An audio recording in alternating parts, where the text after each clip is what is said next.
This is the Aqara Smart Home Starter Kit, and today we're going to review it.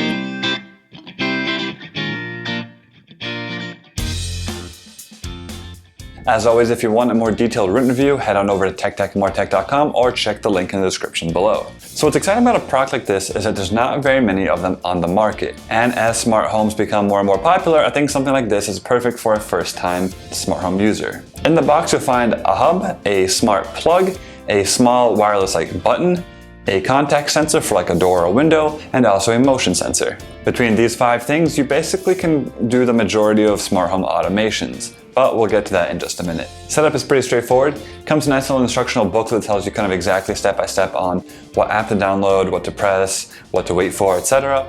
And the book even kind of just shows detailed instructions for each device individually as to how to set it up, where the best place to put it is, and stuff like that.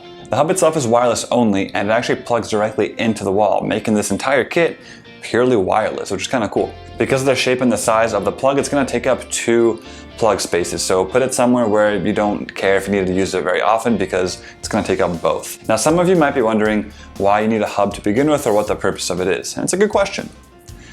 A lot of smart home devices rely on Wi-Fi, and that's fine for anything that's plugged into the wall and is always sort of being powered. A lot of smaller devices such as sensors or little buttons, they can't really run on Wi-Fi because Wi-Fi takes up too much battery, so they'd be huge. So instead they use a wireless protocol called Zigbee and sometimes Z-Wave. These are low power ways of communicating so that you can have a small battery in there, it can be thin, it can be small, and it doesn't take up a lot of space. Now, your router and your phone and your modem, whatever, don't have Zigbee or Z-Wave hubs in them. They don't have no way of communicating with these small devices.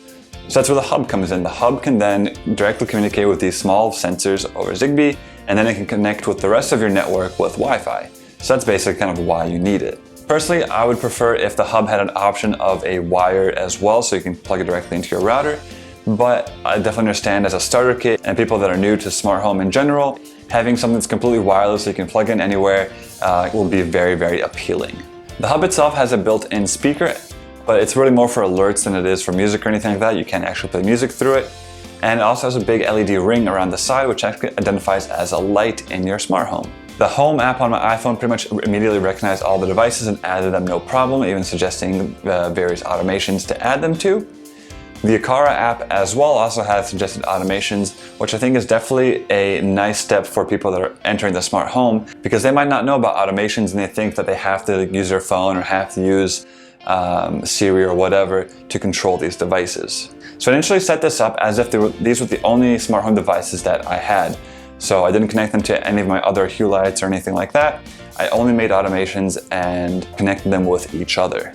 I felt this way would give me a good sense of how reliable their automations and their connectivity is, because they're only communicating with each other and not another device that might be at fault for any sort of miscommunication or errors, right? I placed the contact sensor on my front door, so tell me if my door was open or not.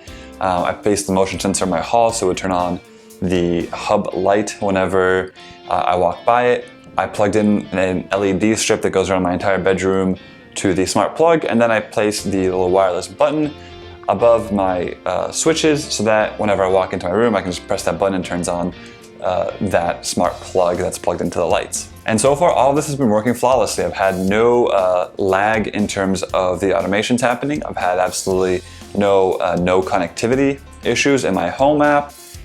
Siri seems to be able to do everything just fine. So far, 10 out of 10. Now, I did go ahead and also add these to both the Alexa app and the Google Home app, because they do say it works with Alexa and the Google Assistant, and they're not lying, it does work. So for the Alexa app, all you have to do is add the skill Aqara, and then you just sign in with your account, and then it brings the devices right over.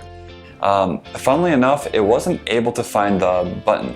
It found all the other devices. It found the light in the hub, it found the contact sensor, the motion sensor, everything else, but didn't find the button, which was interesting. Of all the things not to find, that is what it didn't find. But for the devices that it was able to find, Alexa had no problem communicating with them. It was able to turn the smart plug on and off, it was able to turn the lights on and off. So from that point of view, good, but clearly there is still a lot of work to be done. So if you use Alexa as your kind of primary smart home, I probably wouldn't recommend this just yet. Google Assistant was much the same way. Adding it was pretty straightforward, but again, it only found a couple of devices, not all of them. I've tried deleting it and re-adding it, but didn't really work that perfectly there either. So my recommendation there is pretty much the same. If you have a Google-based smart home, or you're looking to make a Google-based smart home, I probably wouldn't necessarily go with this immediately because, again, some of the devices didn't exactly show up, but the ones that did show up worked just fine. So definitely a work in progress for both of those ecosystems. It's very clear that they put HomeKit as a priority. That's what they initially sort of designed this for, and everything else has been added afterwards. So all of this brings us to the golden question.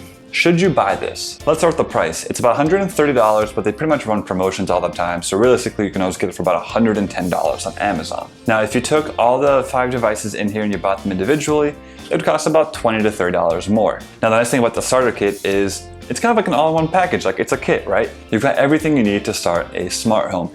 With all these devices, you can come up with all the different automations that work for you in life.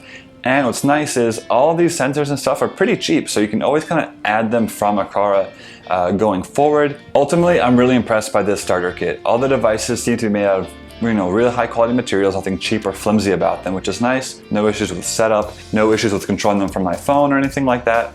So if you're just looking to start a smart home, and especially if you have an iPhone or an Apple-based household, 100% would recommend the Aqara Smart Home Starter Kit. As always, thank you so much for watching. If you liked the video, hit that like and subscribe for plenty more videos to come. If you have any questions or comments, leave them down below and I'll get to them as best I can. I'm curious, do you guys have any recommendations for a starter kit? Maybe just some devices that you think are really good to start off with, or some other kits that you might know about. Leave them down below. I'd love to hear your thoughts. Until next time, see ya.